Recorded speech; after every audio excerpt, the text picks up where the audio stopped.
Hi guys, it's Vesna here. Thank you so much for stopping by. For today's video, I'm doing another enamel rustic farmhouse type of DIY, all using Dollar Tree items. So stay tuned to see what I've created. This is a very inexpensive and easy DIY. You need three things and some paint and glue. You need a pot, this garden dish from the Dollar Tree, and one of the cubes from the set of 4 cubes that you can get at the Dollar Tree. If you can't find that cube, you can use one of the tumble tower wood blocks or anything that's just a little bit raised. I thought this was perfect. So and you could even use one of the Rubik's cubes that they haven't just painted out, but I found these, so I used this one. I thought that was perfect. And what I'm doing is I'm just sanding down this little planter just to get it to be a little bit rough so the paint can stick better. I'm using the Rustoleaum Chalked Linen White paint because I love using this paint on all of my projects. Basically, I buy that big pail and it goes a really long way. You could use acrylic paint, of course, if you wanted to, or any paint that you have on hand, but this is the paint that I chose, and I think it really gives that farmhouse look. So I'm just going to go ahead and paint this. I give it 2 coats, and in between the coats, I do a light sanding, and I paint the inside and outside of the plastic plate. Now, if you can't find these garden dishes, also, although they have them all year long, you could use a clear plastic plate, a glass plate, really anything that is raised a little bit on the edges. It's up to you what you can find, but this is really easy to find at all times at the Dollar Tree, so I thought this was perfect. So I paint all of these white, I give them 2 coats, and I do a light sanding in between. So I'll just show you how I do that.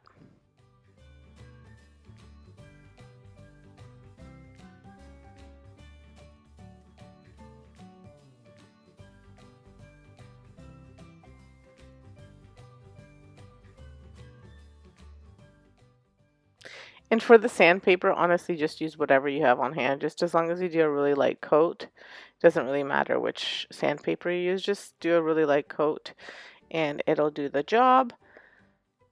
And then do your other coat of paint.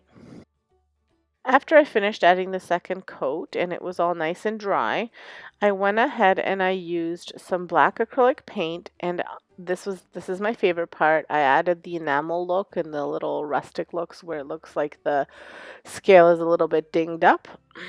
And then I always use these little egg carton containers for my paints.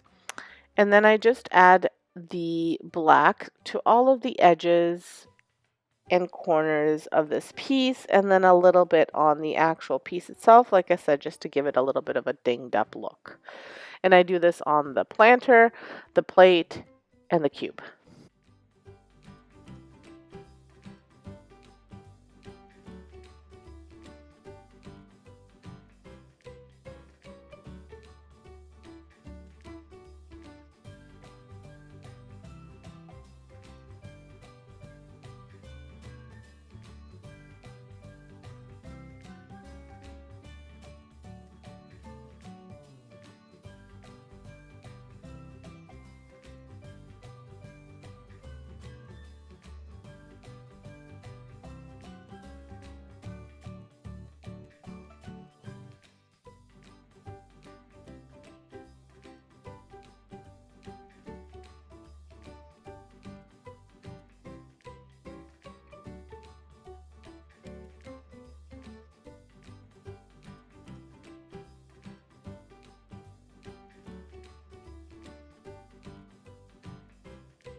Once I get that painted, I go ahead and I glue on this cube to the pot. Now, initially I didn't measure it, and then I wound up just measuring kind of how big the cube was and I marked off where the cube would go, and like I found the center basically for the cube. This you'll just have to figure out yourself. I had about 30 millimeters between on each side to make sure, and then I just kind of marked off where the cube should go, and that's about it. And then I just use some hot glue to glue it down. If you wanted a more permanent hold, you could do a combination of a permanent glue and the hot glue. I find that for decor pieces, usually it winds up sticking pretty well. If it does fall apart, I can always just add more glue, but I've got some really nice glue with my new glue gun that seems to work really well. And I glue this down, and then I go ahead and I glue the faceplate on.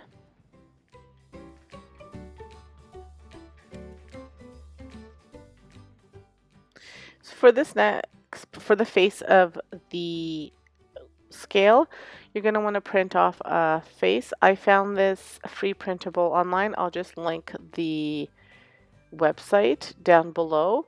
And I printed it off, and now I'm just cutting it out. Well, I've cut it out, and then I put it on black cardstock just to give it a little bit of a harder backing. You could also use foam board if you had it. And then that's prepared, and I just glued it down with double-sided tape. For the faceplate, I wound up using just one of these little cubes from the Dollar Tree. They came in a pack of a whole bunch of mini cubes like this.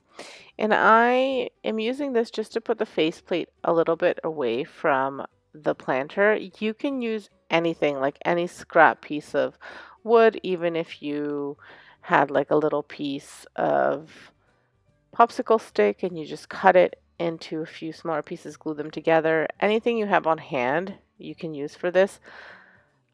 This is what I had on hand, so I use this. And then I painted it in black.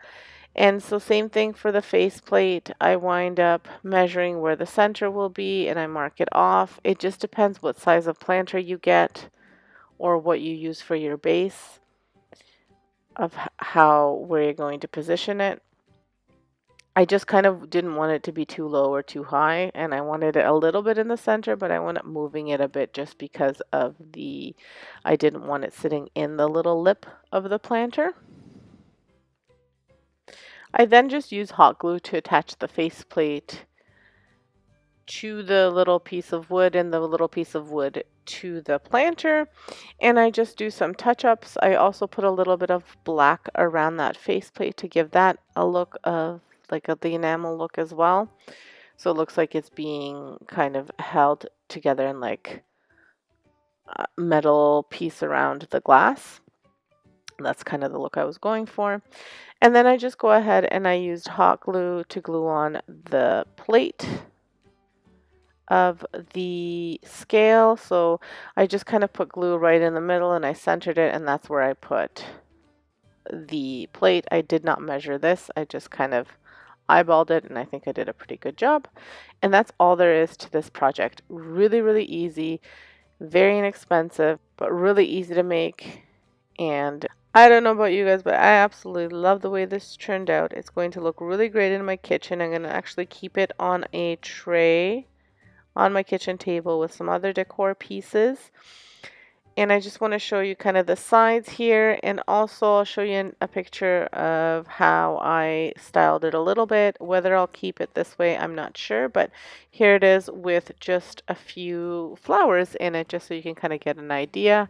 I may switch that out as the seasons go, put lemons, apples, etc., depending on the season. Thank you so much for stopping by. Have a great day. Stay safe. And check out my next video, which will be coming to you on Sunday on my DIY channel. And if you're interested, I have a cooking video coming out on Friday. Don't forget to subscribe.